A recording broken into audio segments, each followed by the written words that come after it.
Putri. Saya Susilawati. Di sini kami akan mempresentasikan pengertian analisis lingkungan internal. Lingkungan internal adalah segala sesuatu yang berasal dari dalam organisasi yang mempengaruhi kemampuannya untuk beroperasi secara efektif. Hal ini meliputi struktur organisasi, budaya, sistem manajerial, serta sumber daya kapabilitas yang dimiliki oleh organisasi. Selanjutnya ada pentingnya analisis lingkungan internal dalam manajemen strategi. Analisis lingkungan internal adalah tahap yang sangat penting dalam perencanaan strategi karena memberikan wawasan yang jelas tentang kekuatan dan kelemahan organisasi. Jika organisasi memiliki sumber daya yang unggul dan sistem manajerial yang efektif, mereka lebih mampu menghadapi tantangan dan beradaptasi dengan perubahan besar. Selanjutnya akan dibahas oleh Adel. Selanjutnya itu ada tujuan analisis internal. Yang pertama, mengidentifikasi kekuatan dan kelemahan. Yang kedua, menentukan posisi komparatif organisasi. Yang ketiga, membangun strategi berdasarkan sumber daya internal. Yang keempat, menyusun keunggulan kompetitif yang berkelanjutan. Selanjutnya ada komponen utama lingkungan internal. Yang pertama, sumber daya. Yang kedua, kapabilitas. Yang ketiga, kompetensi inti. Yang keempat, aktivitas rantai nilai. Selanjutnya ada sumber daya organisasi. Yang pertama itu tangible atau berwujud, yaitu ada aset fisik seperti mesin atau gedung. Yang kedua, keuangan. Yang ketiga, teknologi. Yang kedua, intangible, yaitu tak berwujud, itu ada merek dan reputasi. Yang kedua, budaya organisasi. Yang ketiga, hak kekayaan intelektual. Selanjutnya ada pengertian kapabilitas dan kompetensi inti. Kapabilitas adalah kemampuan organisasi mengoordinasi dan menggunakan sumber daya secara efektif. Yang selanjutnya ada kompetensi inti, yaitu kombinasi unik dari sumber daya dan kapabilitas yang memberikan keunggulan bersaing. Selanjutnya ada materi tentang analisis rantai nilai yang dibacakan oleh Angela.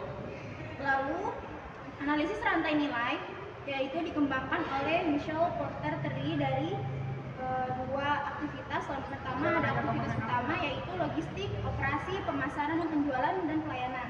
Yang kedua, aktivitas pendukung, yaitu ada infrastruktur, manajemen SDM, pengembangan teknologi, dan pengadaan.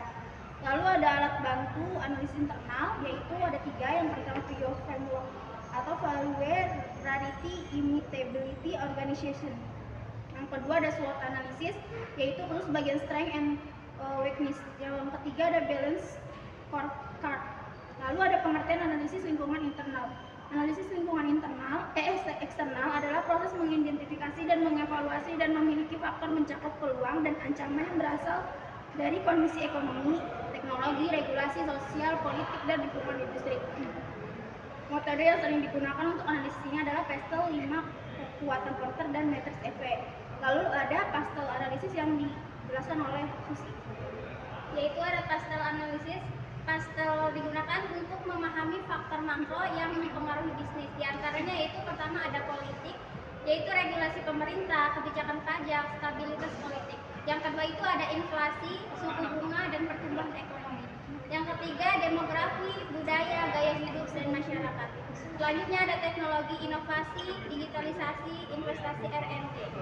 Lanjut ada lingkungan, yaitu keberlanjutan, isu perubahan iklim. Lalu ada legal, hukum ketenagakerjaan, dan ya peraturan industri. Selanjutnya itu ada 5 kekuatan pokok. Yang pertama itu ada persaingan industri, yaitu tingkat persaingan antar perusahaan dalam industri yang sama.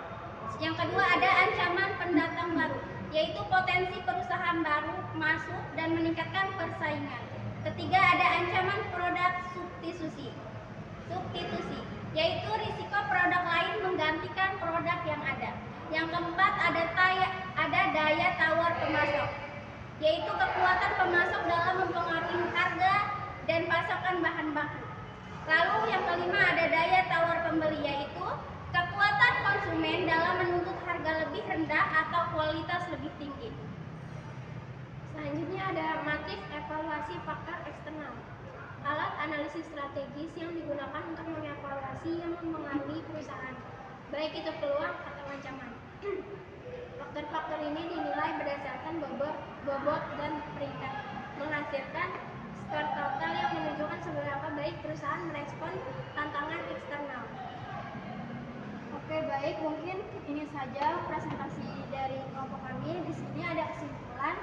Analisis internal menunjukkan kekuatan dan kelemahan dalam organisasi seperti sumber daya, struktur, dan proses internal.